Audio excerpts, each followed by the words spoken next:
Imaginez un instant un continent entier, longtemps resté inaccessible et gelé, qui s'ouvre soudain au reste du monde.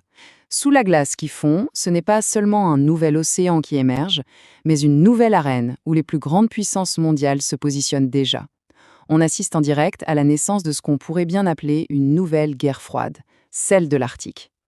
Alors, la question qui se pose est simple. Pourquoi l'Arctique?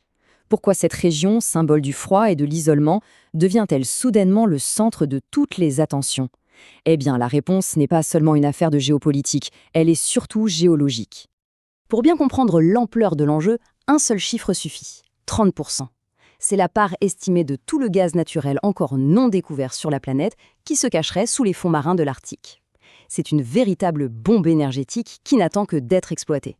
Pour décrypter ensemble cette nouvelle ruée vers le nord, voici le plan. On va d'abord explorer le trésor que cette région recèle. Ensuite, on identifiera les différents joueurs de cette partie d'échecs sur glace. Puis, on tentera de démêler les règles juridiques très complexes. On verra aussi comment les frontières sont redessinées, comment la coopération a pu voiler en éclats, et on se demandera pour finir si on n'est pas en train d'assister à l'émergence d'un nouveau champ de bataille mondial. Commençons par le nerf de la guerre, l'argent. Avant toute considération stratégique, l'attrait de l'Arctique est d'abord et avant tout économique. Et les chiffres sont tellement énormes qu'ils forcent toutes les nations à regarder vers le pôle Nord. Et attention, il ne s'agit pas seulement de réserves qu'on connaît déjà. Le véritable enjeu, c'est tout ce potentiel qui est encore inexploité. L'Arctique ne contient pas juste des hydrocarbures, il détiendrait une part massive des ressources encore à découvrir sur Terre. C'est, potentiellement, l'un des plus grands pôles énergétiques de demain. Mais le trésor n'est pas uniquement sous le sol, il est aussi à la surface. La fonte des glaces est en train d'ouvrir des routes maritimes qui relevaient de la science-fiction il y a encore quelques décennies. La route maritime du Nord, par exemple, pourrait réduire de près de moitié le temps de trajet entre l'Asie et l'Europe. C'est une révolution pour le commerce mondial, un peu comme l'ouverture du canal de Suez en son temps, imaginez? Forcément, avec de tels enjeux, les prétendants se bousculent au portillon. Alors qui sont les joueurs de ce nouveau grand jeu du Nord? La région est de plus en plus fréquentée, et pas seulement par les pays qui ont un littoral arctique. Pour simplifier un peu, on peut imaginer 4 cercles de rivalité. D'abord, il y a les 5 États côtiers, les propriétaires historiques, en quelque sorte. Juste derrière, on trouve les voisins quasi-arctiques, comme la Suède. Ensuite, les poids lourds institutionnels, comme l'OTAN et l'Union européenne. Et enfin, des acteurs plus surprenants, comme la Chine, qui, bien que très éloignée, s'invite à la table avec de très grandes ambitions.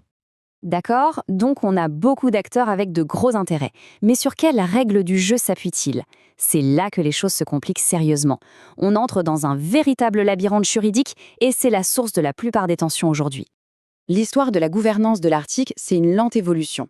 On est passé de revendications unilatérales, un peu à la «c'est à moi», comme celle du Canada au début du XXe siècle, à des tentatives pour créer des règles communes, notamment avec la Convention sur le droit de la mer et la création du Conseil de l'Arctique. En gros, un passage de la loi du plus fort à un semblant d'ordre international. Le premier concept à bien avoir en tête, c'est celui de la zone économique exclusive, la fameuse ZEE. C'est simple, c'est une bande de 200 000 marins, soit environ 370 km le long des côtes d'un pays, où cet État a les droits exclusifs sur toutes les ressources. C'est vraiment la base de tout. Mais là où tout se corse, c'est avec le concept de plateau continental étendu. En gros, si un pays peut prouver scientifiquement que son territoire terrestre se prolonge sous la mer au-delà de sa ZEE, alors il peut revendiquer les ressources du fond marin sur cette zone étendue. C'est une bataille de géologues autant qu'une bataille de diplomates, et c'est le cœur des conflits actuels. Alors, parlons-en de ces fameuses lignes que les pays essayent de tracer sur le fond de l'océan. C'est une véritable ruée vers les terres sous-marines. Le problème, c'est que les revendications se chevauchent, et ça crée des points de friction directs entre de grandes puissances. En fait, tout le problème est parfaitement résumé par cette phrase tirée des documents que nous avons analysés. Le premier fondement d'un futur affrontement est la question de la frontière, car les lignes de démarcation ne sont pas clairement tracées. Autrement dit, quand personne ne sait précisément où s'arrête son territoire et où commence celui du voisin, les étincelles sont quasi inévitables. L'exemple le plus parlant, c'est celui de la dorsale de Lomonosov, une immense chaîne de montagnes sous-marines. La Russie, le Danemark, via le Groenland, et le Canada la revendiquent tous les trois. Chacun arrive avec ses propres données géologiques pour prouver que cette dorsale est le prolongement naturel de son territoire. C'est un imbroglio juridique et scientifique absolument incroyable.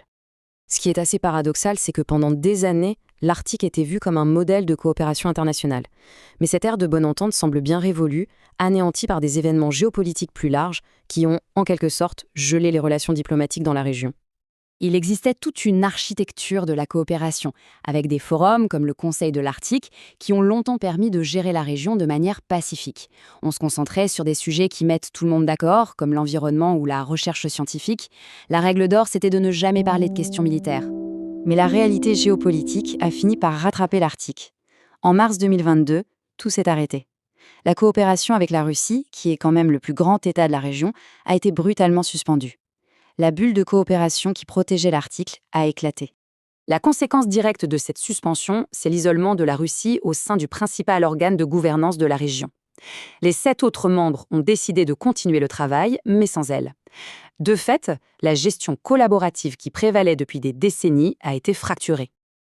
Alors, vers quoi se dirige-t-on? Avec des enjeux aussi élevés et une diplomatie qui patine, est-ce que l'Arctique est vraiment en train de devenir l'ultime frontière, le théâtre des prochaines grandes tensions mondiales? Pour bien saisir l'échelle des ambitions, regardez ce chiffre. 895 000 km². C'est la superficie revendiquée par le Danemark à lui seul. C'est une zone gigantesque qui part du Groenland, traverse le pôle Nord et vient grignoter ce que la Russie considère comme sa zone. On n'est plus dans des ambitions régionales, là elles sont polaires. Cette situation pousse certains analystes à avancer une théorie assez inquiétante. Après les points chauds en Europe et en Asie, l'Arctique pourrait bien devenir l'arène finale de la confrontation entre les grandes puissances, le dernier chapitre de leur grande rivalité. Tout cela nous laisse avec une question en suspens. Dans cette région, gouvernée par un droit international très complexe, mais surtout poussée par des intérêts nationaux très puissants, est-ce que la diplomatie pourra l'emporter? Ou est-ce que l'Arctique est destiné à devenir le dernier champ de bataille de notre planète? La réponse reste encore à écrire, sur une glace de plus en plus fine.